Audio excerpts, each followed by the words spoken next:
Ryan, well, transfer window's shut now, so a little bit of a time to relax. I wouldn't say relax, but it's good. But it's been a busy close season. I think it's 13 or 14 new players we've now signed over the course of it, with the last 2 coming in on the final day. So it's been an eventful few months, shall we say, and it's almost quite glad that it's now shut and we can just concentrate on the squad we've got, which hopefully is good enough to take us up the league. I know, going back to it in the summer, Mickey has lists of players that he wants and possibles, so we've done well to get quite a few of them. Yeah, no, I think I'm pleased with how I think Mickey is as well. Where his squad's at now. We've got good numbers.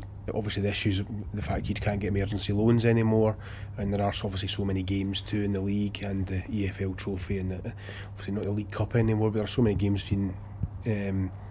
between August and even the January window opening again. It's important you've got a big enough squad to cope with the demands of all the matches that are going on. So I think we're in a good place just now, and hopefully once they all gel and get together, hopefully we can pick up more results like Saturday.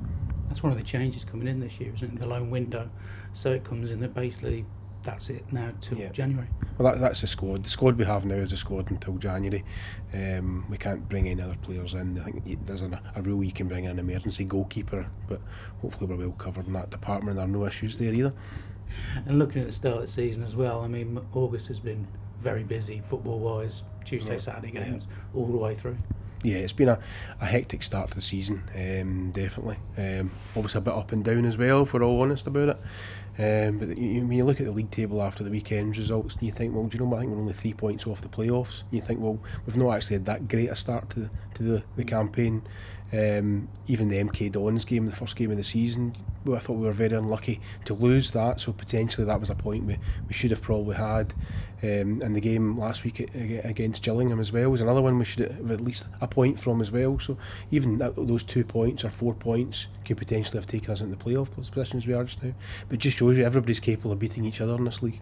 That's the thing with League One as well, it's the small margins between getting a goal or conceding a goal. Absolutely, and if you win 2 or 3 games in a row, you'll certainly shoot up the league. Has been shown in the last few weeks, and how the teams who maybe started the first couple of games and got some points on the board have maybe fallen away, and then like say Sheffield United, who have obviously won 2 in a row now, I think they've climbed up the league.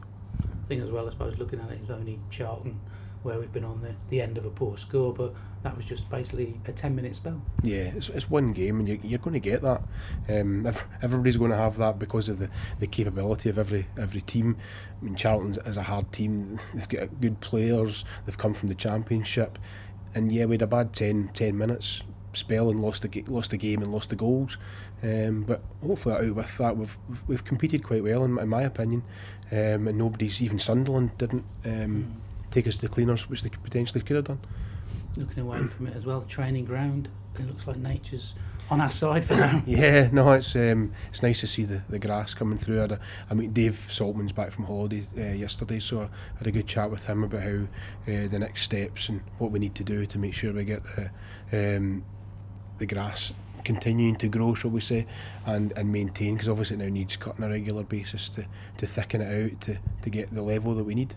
And I guess his work's not done, but it's ongoing, so the other bit is going to be the buildings going up there. Yeah, the buildings is something as well. We're still we hit a bit of a snag with one of the buildings we were offered, but we've now got a couple other ones, and I was on the phone at the weekend actually about that, so we're still moving ahead.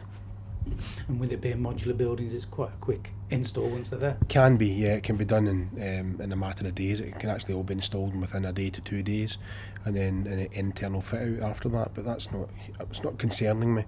My main concern was obviously the grass, because you're at the hands of nature, which is, at least with the building we can control our own destiny. Hopefully. Hopefully. The other talking point with the EFL is their sort of whole game solution coming up, where they're looking at changes to the structure of the whole league. Yeah, I mean, there's not been a great deal of detail, if I'm honest. They have sent an email to us to have a think about just some various points about if they were extending the league, where would we want the clubs coming from, where would we not wanting the clubs come from, and just points like that. I mean, me personally, I think I think the status quo is my preferred choice. I don't think it's vastly wrong from what we're doing just now. But having only been here for 6 months, but that's certainly my impression. It's not broken, so why fix it?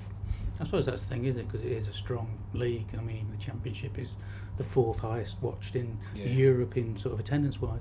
Yeah, no, I think even League One, you just look at the clubs in League One, and you look at us, and we're probably, you look at the attendances you get, we're probably halfway in the league in comparison to others. But there's some big clubs in League One, as we know ourselves, and it's a very competitive, even League Two as well. You've got like Portsmouth and teams like that there too. So it's a very competitive leagues in the EFL.